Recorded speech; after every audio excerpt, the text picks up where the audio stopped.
I never thought my sister could betray me like this. The house where we grew up, the place that held every memory of our childhood, was gone. Sold without a single word, without a single call. When I found out, my heart shattered into pieces I didn't know how to put back together. But I wasn't done. Not by a long shot. Our childhood home stood quietly on Maple Street. A modest two-story with white siding and a red door that Dad had painted himself. It was more than a house. It was the place where my sister Emma and I learned to ride our bikes. Where we celebrated every holiday, every birthday. Where Mom baked the best apple pies and Dad's laughter filled the rooms like a warm blanket. I had left for New York to chase my dream of becoming a graphic designer. I told myself I was leaving to build a better life for all of us, to come back stronger. Emma stayed back to care for Mom after Dad passed away. We promised to protect the house together, to keep our family legacy alive. But I was wrong. The call came on a quiet Tuesday afternoon. Mom's voice trembled on the other end of the line. "Sarah, I need to tell you something. Emma, she sold the house." I blinked, unable to believe my ears. Sold the house? How? Why? Without even telling me? My mind raced, but I couldn't find the words. Sold it? How could she? I asked, my voice barely above a whisper. "I don't know," Mom said, tears in her voice. "She never told me either. It just happened." I hung up and sat there, stunned, the world spinning around me. That house wasn't just a building. It was everything. Our memories, our family, our history. And Emma had sold it like it was nothing. I tried calling Emma, but she didn't answer. I texted her, but no reply. I felt like I was being erased, cut out of a life I thought was mine. For days I couldn't eat or sleep. The betrayal burned in my chest like fire. But anger slowly took over the pain. How dare she do this without me? Didn't I deserve a say? Hadn't I sacrificed just as much? I knew I had to find out the truth. So I started digging. I talked to the neighbors. Mrs. Thompson, who had lived next door for 30 years, said Emma had seemed distant, cold. She wasn't herself, she said. Like she was hiding something. The real estate agent, a man named Mr. Collins, was polite but vague. It was a straightforward sale, he said. No unusual circumstances. But it didn't feel straightforward to me. I found out Emma had been meeting with the agent in secret for months, signing papers, making deals behind my back. The house had been sold to a developer planning to tear it down for condos. And Emma? She was moving away, starting a new life somewhere else, leaving the past behind. The sister I thought I knew, the sister who shared my childhood and my dreams, was gone. I felt lost, betrayed, heartbroken. But I also felt a fire ignite inside me. Emma thought she could just erase me and take everything I loved. She thought she could walk away without consequences. But she was wrong. I wasn't just going to stand by and let her win. I had a secret too. A plan to take back what was mine. Because family isn't just about blood. It's about loyalty, trust, and sometimes revenge. I started by looking into the sale documents. There was a clause, a mistake Emma didn't notice, that could give me a way back in. A hidden loophole in the contract. Something that could stop the sale if I acted fast. I hired a lawyer and together we started building a case. At the same time, I reached out to old family friends and relatives. I reminded them of what the house meant, of what was at stake. Some were shocked by Emma's betrayal. Others were angry. A few even offered to help. But the hardest part was facing Emma. When I finally confronted her, her eyes were cold, like she didn't care. "It's done, Sarah," she said. "You're too late." But I smiled. Not yet. The battle for my childhood home and my family's future had just begun. And I was ready to fight with everything I had. I still remember the day I finally got the lawyer's call. It was a cold morning, the kind that seemed to settle deep into your bones. The sound of the phone ringing made my heart jump. I had been waiting for this moment. The moment when I'd find out if I could stop the sale of the house. "Sarah," the lawyer's voice was steady but serious. "There's a way to challenge the sale, but it's complicated. We've found a loophole in the contract." Emma didn't realize it, but the deed was never fully signed. I felt a flicker of hope spark inside me. "What do I need to do?" "You have to act fast. We can file an injunction to halt the sale. But the court will want proof that the sale wasn't fair, or that you have a rightful claim." I swallowed hard. This was my chance. My only chance. That day I made a promise to myself. I wouldn't let Emma's betrayal destroy everything I loved. I would fight, not just for the house but for our family's legacy. Over the next few weeks I gathered everything I could. Old photos of the house, letters from Dad, stories from neighbors, even faded birthday cards we'd sent each other. Every little thing was proof that the house wasn't just a building. It was our home. At the same time, Emma's silence grew louder.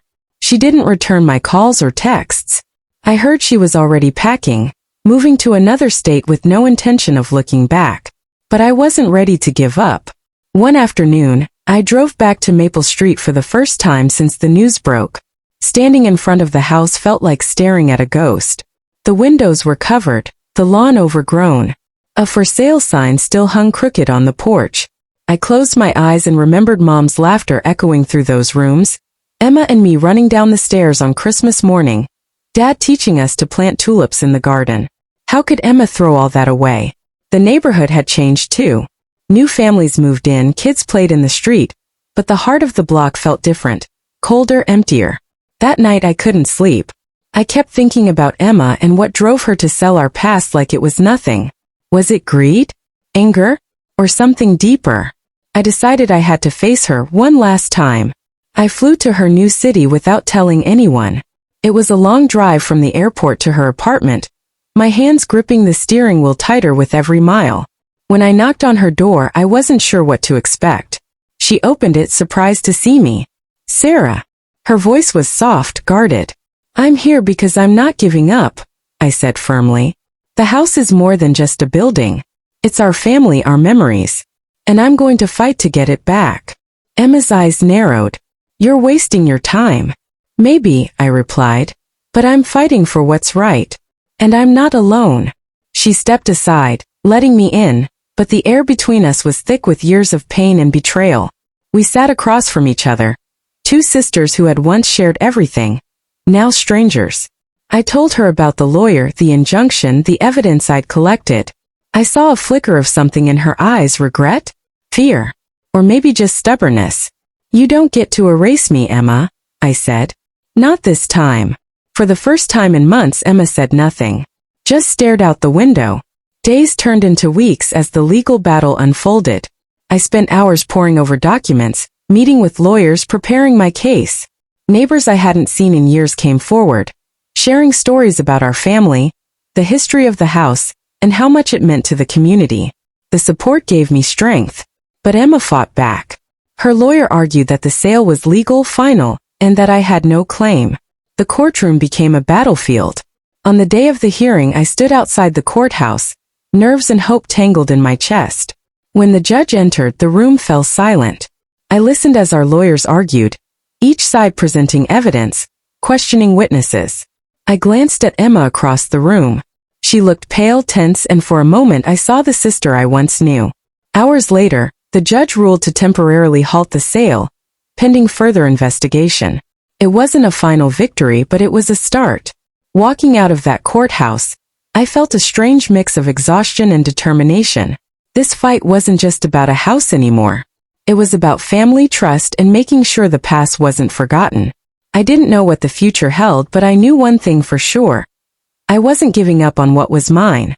Emma and I were on a collision course, and only one of us would come out on top. The tension between Emma and me had become unbearable. Every phone call went unanswered, every message ignored. She had barricaded herself in her new life, convinced that I was just a nuisance, a ghost from a past she wanted to bury forever. But the fight was far from over. With the injunction in place, I had time to gather more evidence, time to show the court why the house belonged to me, to us. I dove deeper, searching through old family records, reaching out to distant relatives, anyone who could testify to the house's true history, and the promises made by Dad before he passed. One afternoon, while sifting through a box of Dad's things in my storage unit, I found something that changed everything. A handwritten letter addressed to both Emma and me. In Dad's shaky handwriting, he wrote about the house, how it was meant to stay in the family no matter what.